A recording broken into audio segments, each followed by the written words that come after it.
में गोपाल और किशन दो भाई रहते थे। उनकी माँ का देहांत तो पहले ही हो चुका था। कुछ दिनों पहले पिता नथुलाल भी चल बसे थे।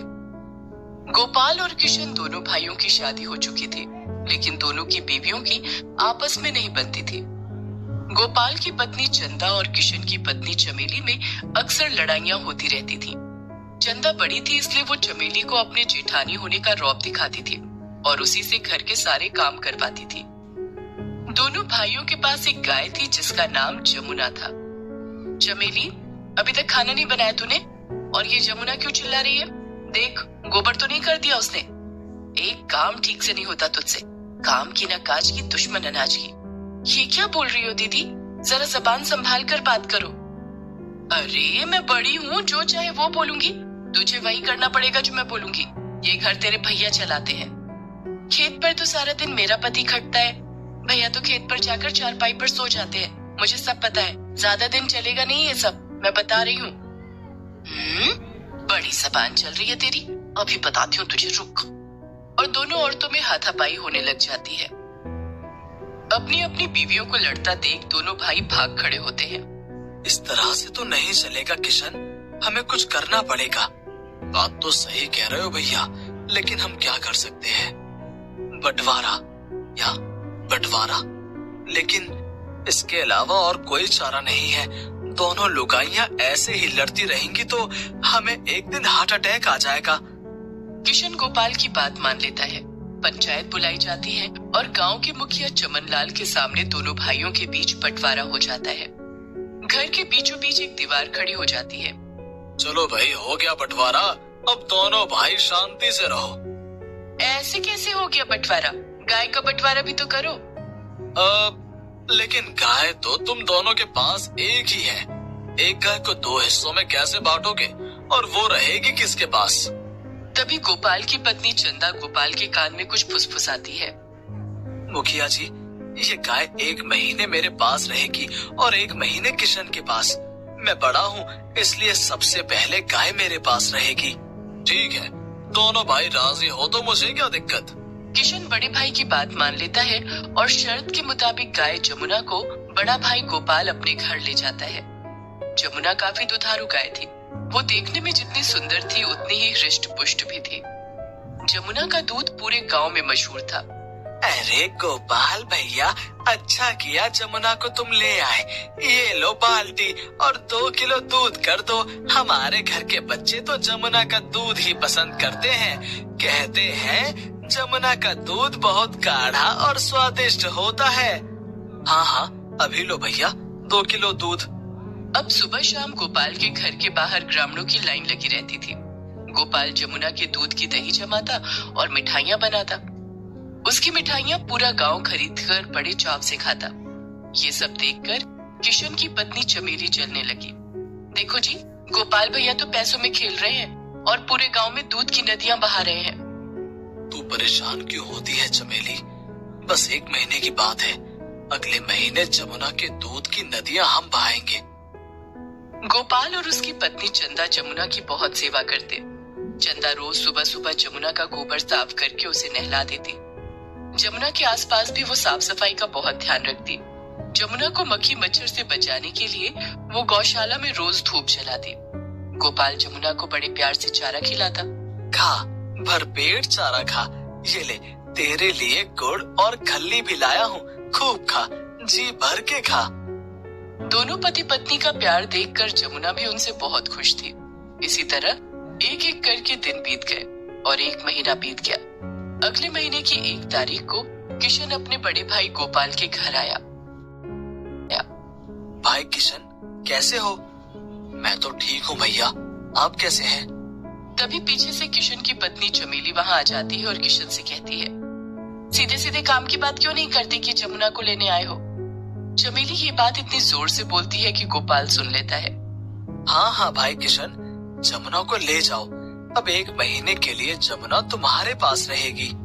गोपाल के इतना कहते ही चमेली झटपट यमुना को खूंटे से अलग कर देती है और अपने घर ले जाती है। किशन के घर में जमुना के लिए कोई गौशाला नहीं था, इसलिए चमेली घर के दरवाजे पर ही खूंटा गाड़ कर यमुना को वहाँ बांध देती है। सुबह से शाम हो जाती है लेकिन जमुना को कुछ भी खाने को नहीं मिला। रात में जमुना भूख से तड़प कर आवाजें लगा रही थी। तब किशन उसे चारा डालने के लिए जाता है। तभी चमेली वहां आ जाती है। ये क्या कर रहे हो? देख नहीं रही हो, जमुना को भूख लगी है, तुमने इसे चारा नहीं डाला। न मैं चारा डालूंगी और न तुम्हें चारा डालने दूंगी। लेकिन जमुना से तेरी क्या दुश्मनी है? दुश्मनी जमुना से नहीं, तुम्हारे भाई और भाभी से है। पूरे महीने तो उन लोगों ने जमुना के दूध के बहुत मजे उड़ाए हैं। दूध, दही और मिठाइयाँ बेचकर खूब पैसा कमाया है। लेकिन अब मैं ऐसा नहीं होने दूंगी। जमुना की हालत तो मैं ऐसी कर दूंगी कि ये किसी काम की नहीं रहेगी। तुम इंसानों का गुस्सा इस बेजुबान जानवर पर निकालोगी? तो क्या करूं? तुम्हारे भाई और भाभी से जाकर लड़ूं? नहीं नहीं, तुम भैया और भाभी से कुछ मत कहना। दो भाइयों के झगड़े में बेचारी जमुना पिसने लगी। चमेली ना तो जमुना को चारा डालती और ना ही उसका गोबर साफ करती और ना ही उसकी साफ सफाई का ध्यान ही रखती। बेचारी जमुना के आसपास गंदगी फैल गई। मच्छर और मक्खियां उसका जीना हराम करने लगे। भूख प्यास से परेशान यमुना दिन भर चिल्लाती रहती। ग्रामीणों को दया आ जाती तो कभी कोई 2 रोटी डाल जाता, जिसे खाकर जमुना थोड़ी देर के लिए शांत हो जाती। लेकिन अगले ही पल फिर भूख से बिलबिला उठती। जमुना की यह हालत गोपाल और चंदा से देखी नहीं जा रही थी। सुनिए जी, आप देख रहे हैं ना किशन और चमेली ने जमुना की क्या हालत कर दी है। मुझसे जमुना की यह हालत देखी नहीं जाती। उनसे कहो कि अगर जमुना संभाली नहीं जाती तो हमें दे दे। ये कैसी बात कर रही हो चंदा? शर्त के मुताबिक जमुना इस महीने किशन के पास ही रहेगी। जमुना को अब हम अगले महीने ही अपने घर ला सकते हैं। गोपाल की बात सुनकर चंदा चुप हो गई, लेकिन उससे जमुना का दुख देखा नहीं जा रहा था। रात होते ही जब सब सोने चले जाते तो वो चुपके से जमुना को खाना खिलाती। इस तरह से बेचारी जमुना एक वक्त का ही खाना खा पाती, जिससे वो बहुत कमजोर हो गई थी। धीरे धीरे करके जमुना के कष्ट भरे दिन बीत गए और 1 महीना पूरा हो गया। अगले महीने की 1 तारीख को गोपाल जमुना को लेने के लिए किशन के घर पर आया। हाँ भैया, अब आप जमुना को अपने घर ले जा सकते हैं। जमुना बहुत कमजोर हो चुकी थी। वो किसी तरह से चल पा रही थी। गोपाल जमुना को अपने घर ले आया। 1 महीने में क्या से क्या बना दिया हमारी जमुना को। चंदा ने जमुना को नहला धुला कर साफ किया और चारा डाला। बेचारी जमुना ठीक से खड़ी भी नहीं हो पा रही थी। सुनिए जी, मुझे लगता है कि जमुना की तबीयत खराब है। ये तो खड़ी भी नहीं हो सकती है। जमुना ने दूध देना भी बंद कर दिया है। गोपाल डॉक्टर को बुला कर लाता है। सही खुराक न मिलने की वजह से ये बीमार हो गई है। मैं कुछ दवाइयाँ लिख रहा हूँ, चारे में डालकर इसे खिला देना। गोपाल और चंदा ने जमुना की खूब सेवा की, लेकिन जमुना पहले की तरह स्वस्थ नहीं हो पाई। हमारी जमुना का क्या हाल कर दिया इन कसाईयों ने। चंदा की बात सुनकर गोपाल को एक उपाय सूझा। वो जमुना को खूंटे से अलग करके अपने साथ कहीं ले जाने लगा। जमुना ठीक से चल नहीं पा रहा था तो गोपाल उसे डंडे से मारने लगा। तभी वहां से मुखिया चमनलाल गुजर रहे थे। अरे गोपाल, जमुना को डंडे क्यों मार रहे हो? ये तो पहले ही अधमरी हो गई है। तुम्हारे माता पिता ने इसे अपने बच्चों की तरह पाला है और तुम दोनों भाइयों ने इसकी ये हालत कर दी। हमारे बीच में ना पड़ो चाचा जी। जमुना अब किसी काम की नहीं रही। मैं इसे बेचने के लिए ले जा रहा हूँ। कहाँ बेचोगे इसे? इसे अब कौन खरीदेगा? कसाई के हाथों बेच दूंगा। जीते जी तो अब ये किसी काम ना आएगी, मर के तो काम आएगी। मुखिया चमनलाल चिल्लाने लगे। राम राम राम, ऐसे कैसे कसाई को बेच दोगे? इसका बंटवारा मैंने करवाया था। अब इस बात का फैसला मैं भी करूंगा, वो भी पंचायत के सामने। अगले दिन पंचायत बुलाई गई। दोनों भाई अपनी अपनी पत्नियों के साथ पंचायत के सामने हाजिर हुए। हाँ तो गोपाल, तुम जमुना को कसाई के हाथों क्यों बेचना चाहते हो? ये गाय तुम्हारे माता पिता की आखिरी निशानी है। लेकिन मेरे छोटे भाई ने ये बात नहीं समझी कि जमुना हमारे माता पिता की आखिरी निशानी है। ये महीना पूरा होते ही जमुना को अगले महीने कसाई के पास जाना है, जो उसे तिल तिल कर मौत देगा।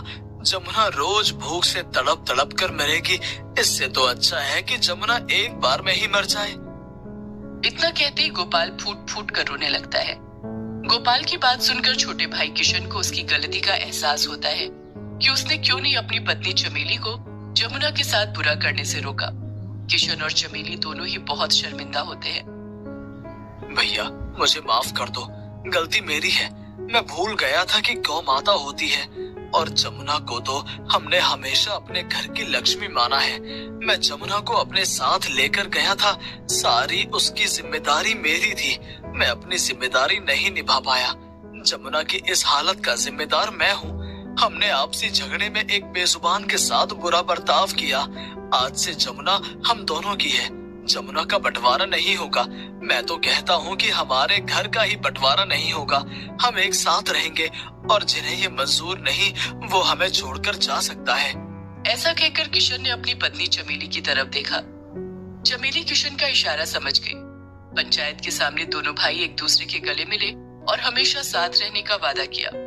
घर के बीचों बीच बनी दीवार उसी दिन तोड़ दी गई। अब जमुना का ख्याल दोनों भाई मिलकर रखने लगे। चंदा और चमेली को भी समझ आ गया था कि अब उनकी दाल नहीं गलने वाली है। जमुना ने दोनों भाइयों को फिर से मिला दिया था। जमुना का स्वास्थ्य धीरे धीरे ठीक होने लगा और वो पहले की तरह चमकने लगी।